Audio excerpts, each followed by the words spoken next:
Oh, this must be the podcast. I really became fascinated with Jim Garrison as a kid. Well, I was tipped off to the fact that he was from Denison, Iowa, which is a very small town in Iowa where my mother is from. And my mom didn't have a whole lot of interest in the Garrison case, but she was proud of the fact that this famous public figure was from her hometown. And Donna Reed was also from Denison, Iowa. My mom was very proud of that. And Denison, Iowa became this kind of Bedford Falls for me in my head.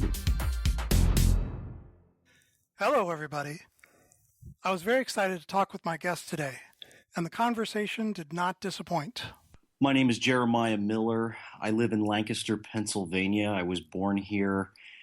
After I graduated from high school, I moved to New York City, and I lived there for about 10 years. Jeremiah is an actor and a playwright who has spent a great deal of time exploring a particular aspect of President Kennedy's assassination. Or should I say, its aftermath. I was doing a play in Denver, Colorado, I believe, when I really started writing Guilty Parties of New Orleans.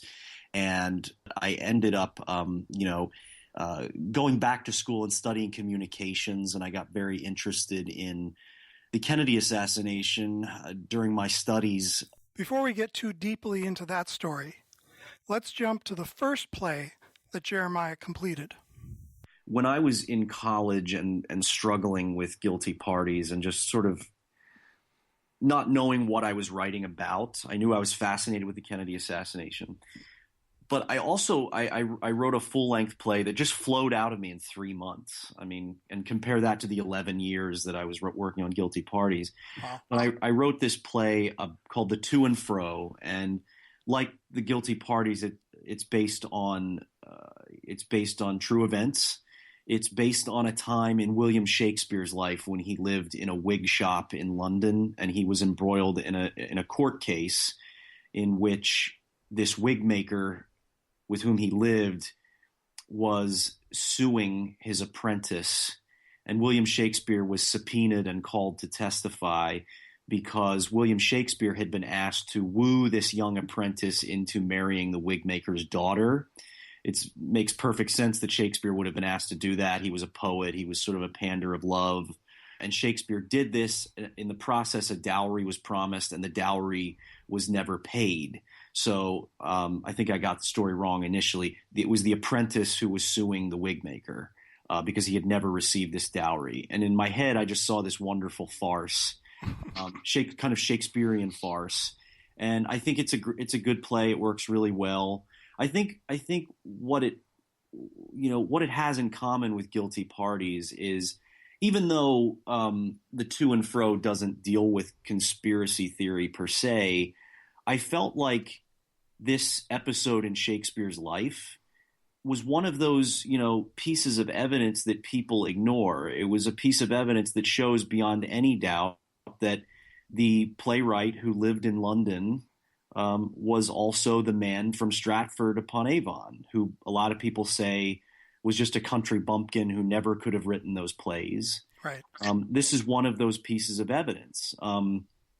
Kind of like with the JFK assassination, I was kind of a happy conspiracy theorist before I got a higher education.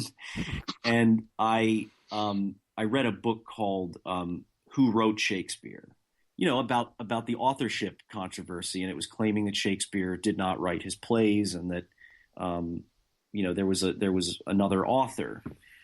And I started reading this book, and it said, well, Francis Bacon wrote such and such a play, and then it would say, it made the argument for the Earl of Oxford, who was, he's kind of the leading candidate these days for who was the real author of Shakespeare. Right. And then it said, oh, but he couldn't have written these plays because he was dead then. So Queen Elizabeth must have written this play, because Earl of Oxford was dead. So by the end of the book, the answer to who wrote Shakespeare is basically all of them, everyone wrote Shakespeare. There's just no focus to the idea at all. And I kind of have begun to see in my education that conspiracy theories often are a kind of piecing together of suspicious stories that don't add up to any ultimate conclusion. Right. And when they don't add up to any ultimate conclusion, they, cease to be valid. And, I began to kind of see conspiracy theory as a kind of modern day superstition. If you've seen Oliver Stone's JFK, then you probably remember the superstition it set up around Jim Garrison, the district attorney of New Orleans in the 1960s, played by Kevin Costner. It had a profound effect on Jeremiah, and myself, and countless other people who still haven't escaped its grasp. Having seen Kevin Costner portray him, he became kind of this Frank Capra-esque figure in my mind. And I really, when I was in my early 20s and rewatched JFK, that's when I really became obsessed. And I was a conspiracy theorist, more or less. And I watched JFK with a pad of paper and took notes. And then I bought a documentary called The Men Who Killed Kennedy by Nigel Turner. And I watched all of that and I took notes. And again, there was this kind of problem because all of these suspicious stories were being presented to me and I couldn't put them together. They just didn't fit together into any ultimate conclusion. In time, Jeremiah came to realize that Stone's version of history was inside out. Garrison was not a hero, and Clay Shaw, the businessman portrayed by Tommy Lee Jones in the film, was not a part of a conspiracy to assassinate President Kennedy. He was a victim of a grave injustice. And my play, if anything, is a tribute to the suffering Clay Shaw went through, and it's a tribute to just the memory of Clay Shaw and I wanted to memorialize him in a way that was an answer to JFK. There are things that I respect JFK for. I respect Oliver Stone's his desire to expose the military-industrial complex for what it is, but his telling of the Jim Garrison investigation was factually inaccurate on almost every level. And there, as far as I know, there's been no other dramatic response to his film. I talked to Jeremiah the morning after the first stage reading of his play, The Guilty Parties of New Orleans, and he seemed very happy with how it went. It was really electric last night. We had a great performance. We have some of the best actors in this area involved in the show. I have to single out, Brian Martin, who played Jim Garrison. I just can't think of any other actor, at least in this region, who could have played the role.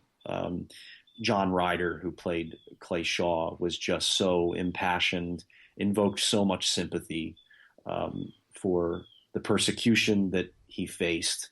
The audience reaction was great. The show is kind of garlanded by these Mardi Gras sequences, so even though we're dealing with this heavy subject matter, the actors parade through the house and throw beads into the audience, and champagne is served. So there's this very lively facet to the performance of this show. And it kind of gets at the idea of New Orleans as being a fantasy city. It's a city that loves make-believe, and that's the essence of Jim Garrison, make-believe. Right. He's magnetic. He's a magnetic personality. But at the end of the day, his feet were lifted off the ground by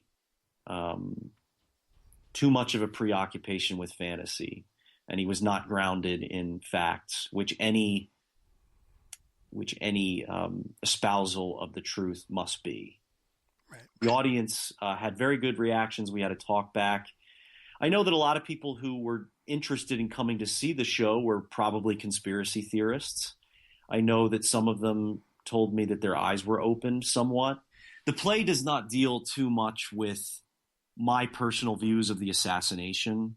I do believe that Oswald acted alone, and that's why I'm glad that you asked me to be on your podcast, because I don't ever really get a chance to talk about the assassination itself. John F. Kennedy is involved in the play throughout. His name comes up again and again. Dean Andrews in the first scene is sort of regaling his old law school buddy Jim Garrison with these tall tales, and Dean Andrews laughingly recounts his time on the PT 109 with Jack Kennedy, which is a blatant lie, obviously. But I wanted to establish how Dean Andrews told these, tall tales. And there was a tall tale that ruined his life, essentially, when he claimed that he had been called by a fictitious person named Clay Bertrand to represent Lee Harvey Oswald in Dallas. Dean Andrews is a great example of how we do need to watch what we say sometimes. Our words can ruin our lives. But I really, in my original drafts of this play, my much longer versions of the play did involve Oswald, and they did involve my views on the assassination. The final draft of the play only deals with Clay Shaw and my feeling that Clay Shaw was 100% innocent. And really, one of the reasons why I did not want to make the assassination central to the play is the fact that the Kennedy assassination is a perfect example of how truth is stranger than fiction. And when you try to dramatize an event that truly is stranger than fiction, nobody believes it.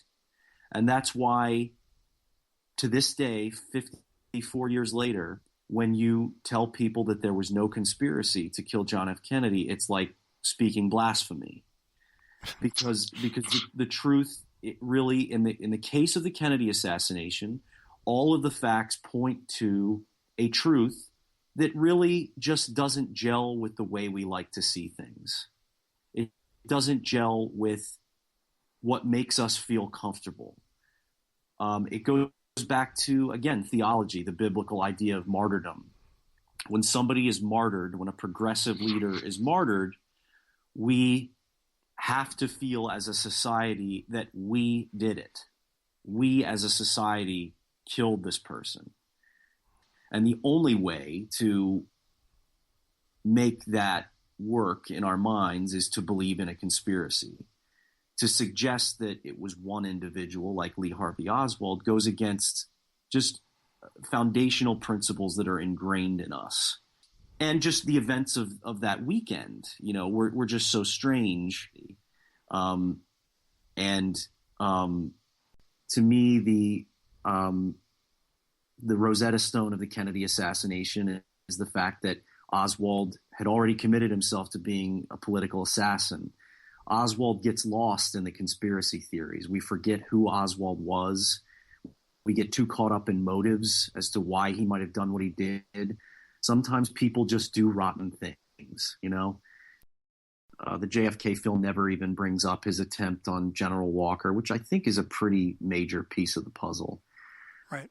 And after looking at all of the conspiracy theories, I began to see what Jack Ruby did as a kind of smoking gun. Now, conspiracy theorists see Jack Ruby's killing of Oswald as a smoking gun too. I see it as another kind of smoking gun. Because when I watch films like The Men Who Killed Kennedy and when I watch JFK, they present these theories like, there was the Corsican mafia was involved and there was this guy firing from the grassy knoll dressed as a police officer, Right. He's called Badge Man. We can see him in the photographs. And then you have to say, okay, well then where does Lee Harvey Oswald come in? Where does Jack Ruby come in? And the only way that I could make sense of the assassination is that Jack Ruby made an impulsive choice because he wanted to be recognized as someone great. And that Oswald made an impulsive choice because he wanted to be someone great. I shouldn't say impulsive because he, planned the assassination. But what Jack Ruby did makes no sense if we accept conspiracy.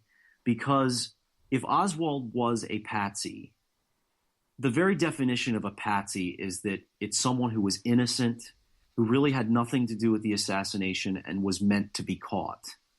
And if he was meant to be caught, then there was no reason for Jack Ruby to do what he did.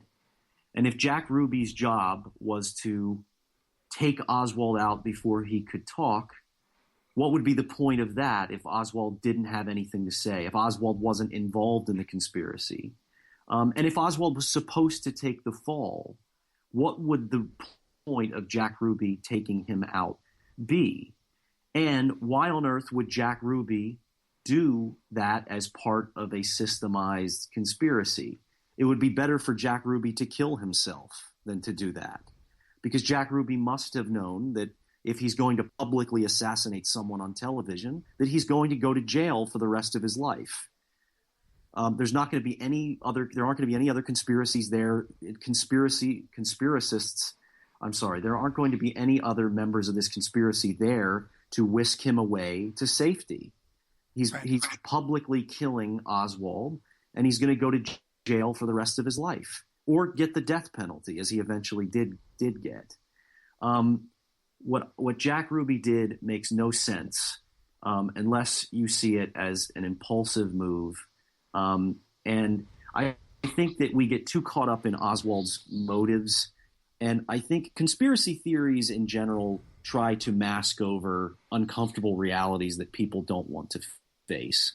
And that uncomfortable reality is that life can be very random and people's motives aren't altogether clear. There is just simply rottenness out there. There are people who do rotten things. It's like trying to explain Hitler. We'd much prefer to, write books about why Hitler did what he did. What formed Hitler into the monster that he was. And at the end of the day, sometimes you just have to accept that people do monstrous things sometimes, and there's no explaining it. And I think that's very hard for people to accept, and I think that's where a lot of conspiracy theories come from. I think what I want people to take away from my play, one of the things I want them to take away from my play is that human beings are fallible, even the people who are at the very top. The people who we think are the most expert in a field, the people who are running the country, the people who have all of the information. A lot of people who have the least power in society tend to view those people as being this kind of perfect evil that kind of doesn't make mistakes, and they view it as a kind of machinery that is infallible. And the fact is, the people at the top are just as fallible as the rest of us, and they make mistakes, and that's why we have things like the Vietnam War. I think one of the greatest pieces of cinema ever made is the movie The Fog of War by Errol Morris, right?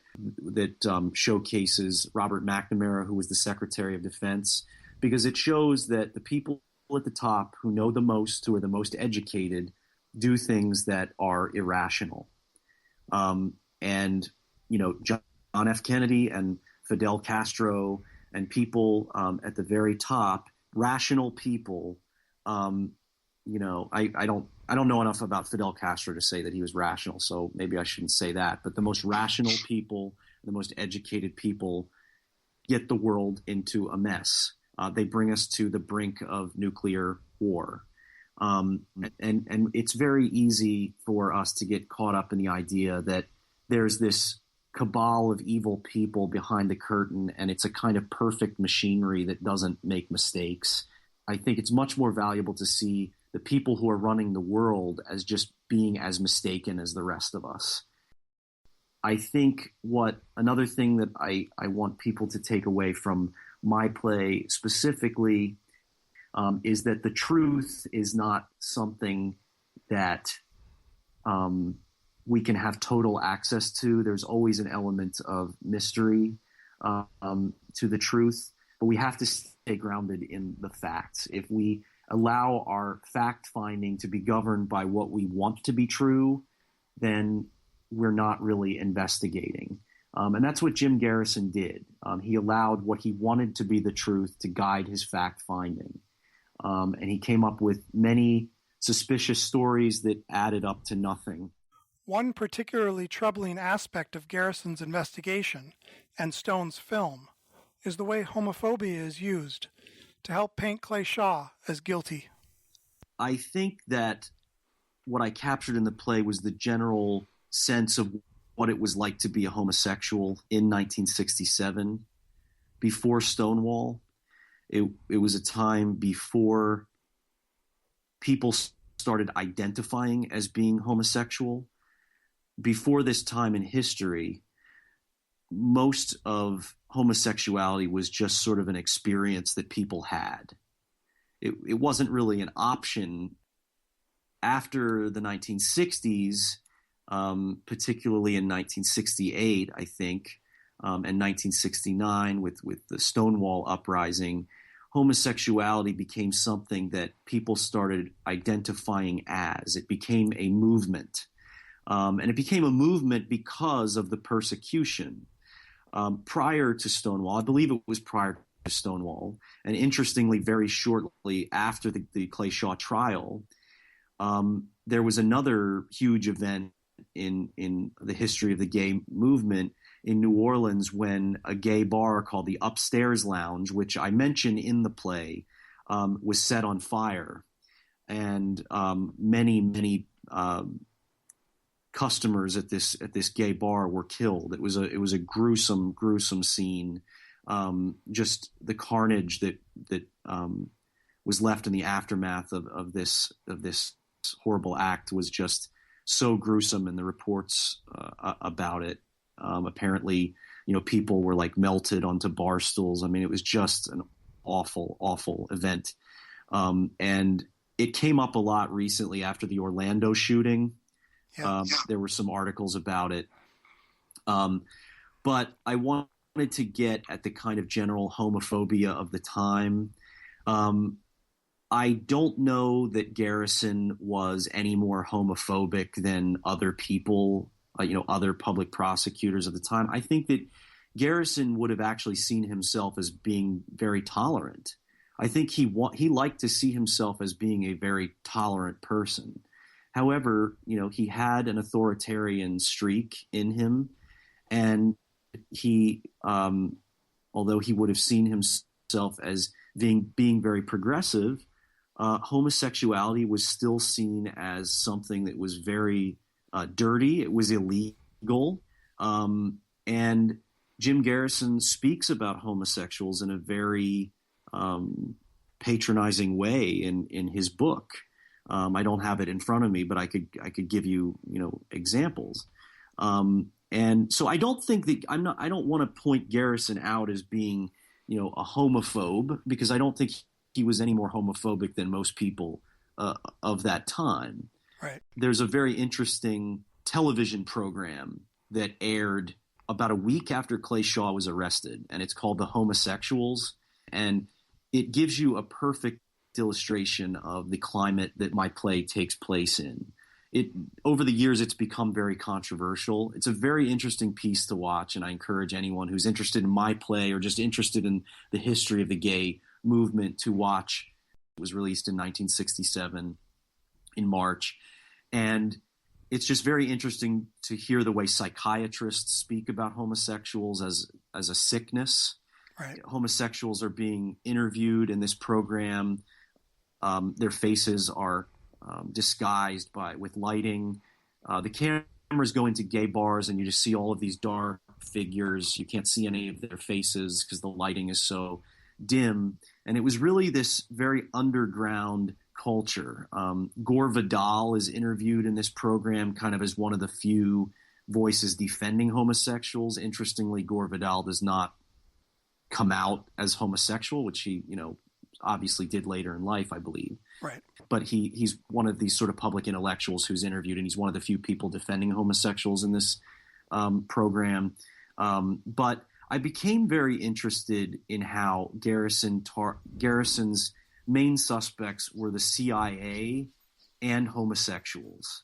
And I became very intrigued by how being gay in 1967, prior to Stonewall, and, even in years after Stonewall, being gay was very much like being a member of a covert intelligence community. It was very clandestine. People met in secret locations for sexual liaisons. It was a very dangerous thing to be exposed as homosexual. So I kind of play with that idea in the play, the idea of that homosexuality at the time was very much like being part of some kind of secret society like the CIA.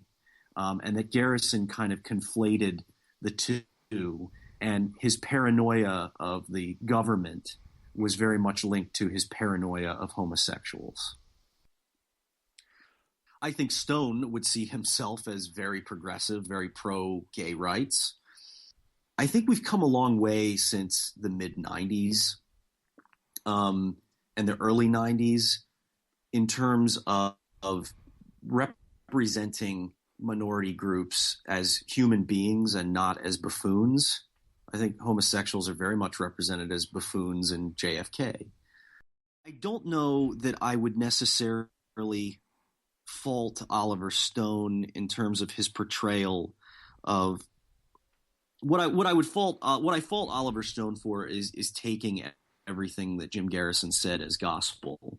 And in order to make Jim Garrison's case believable and to dramatize Jim Garrison's case in a way that was true to what Jim Garrison said, he had to include Jim Garrison's theory that it was a group of homosexuals that planned the assassination of John F. Kennedy. Perhaps his heart was in the right place. I don't think that Oliver Stone meant to be homophobic, but I think in retrospect the film is very homophobic.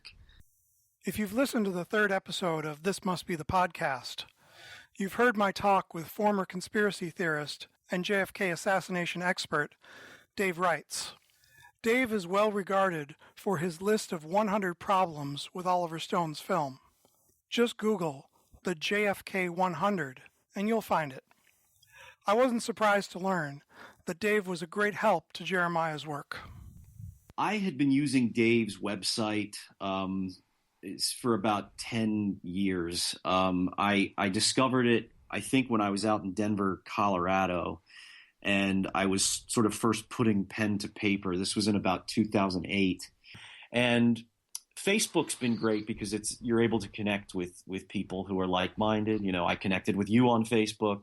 And I found Dave through Gerald Posner, who is a Facebook friend of mine, who wrote Case Closed, which was a finalist for the Pulitzer Prize. Right. And I messaged Dave, and a lot of the Kennedy assassination experts out there who I've tried to get in touch with, they're busy people. People aren't super excited to read your 3-hour play. But Dave was kind enough. It took him a couple days, but he got back to me and he said, I've read your play twice and I really feel like you captured the truth in a very dramatic way. In a very, engaging way, in a strong drama. And, we sort of just became friends, chatting on Facebook. And one day he said, would you like to get together and talk about the play? I realized that he lived only a little over an hour away from me, which was very exciting because I'd been, I knew of Dave peripherally as one of the greatest, researchers in the field. Right. And I was very excited that, he was interested in having a conversation about the Kennedy assassination with me and about the Jim Garrison trial. For 10 years, the Jim Garrison investigation had been kind of my own private obsession. And when people would ask me what I was writing about, I was almost embarrassed to share it with them because I knew that they wouldn't find it as interesting a subject as I did. Well, finally, I get together with Dave, and we were just, it was just we were like kids in a candy store. We could just we could talk about our favorite subject matter that not many people in the grand scheme of things share. So in the process of becoming Dave's friend, I asked him if he would come to the performance of Guilty Parties, which was held last night, and participate in a talkback, which he was very gracious to do. Jeremiah believes, and I agree, that Guilty Parties is a very timely piece in the post-2016 election era. Because that election, as I said in my program notes in the playbill, made national politics feel a lot more like Louisiana politics than usual. And it ultimately was founded on a conspiracy theory. I try not to be too political, and I didn't try to write a political play. But I think regardless of how you look at this, the presidential election of 2016 began ultimately with a conspiracy theory. I mean, Donald Trump became a political figure with this idea that a 50-year-old birth announcement in a Honolulu newspaper was false, was faked. Right. That a birth certificate was faked. Donald Trump became a political figure by questioning the validity of Barack Obama's birth in the United States. And it was also very interesting to me that the Kennedy assassination was part of the 2016 presidential campaign, when Donald Trump's lead contender was accused of being tied to the Kennedy assassination. Right. If you look at the National Enquirer, which I just mentioned, Donald Trump's on the cover of almost every issue. I don't buy the National Enquirer, but I see it in the grocery store every time I'm there, and they're cheerleaders for him right now. I don't know how long that will last, because eventually he'll become perhaps part of the establishment, and then he'll become an enemy again. But I will allow myself this one political statement, that when the National Enquirer is your cheerleader every week, perhaps you're on the wrong side of history, or at least on the wrong side of facts. You know what I'm saying? Right. Unfortunately, I have found that most people don't value facts nearly as much as they pretend to. Regardless of political party or ideology, people tend to see what they want to see. At its worst, you end up with Jim Garrison or Donald Trump. I know his fans don't want to hear that, but they need to. Join me next time when I have some things I want to say about the end of the world, or at least the way people have imagined the world will end in some of our most influential works of art. Thank you for listening to This Must Be the Podcast. Our host is James K. Lambert. Our music was composed by Steve Yeager, and I'm the announcer, Keith Kopatz. This Must Be the Podcast is a jamesklambert.com production. Well, I appreciate you coming on, and I want to, please keep me updated on what happens with your play and anything else you might do. I'd like to talk to you again in the future. James, thank you very much. And when do you think you'll have this up so I can be narcissistic and listen to myself?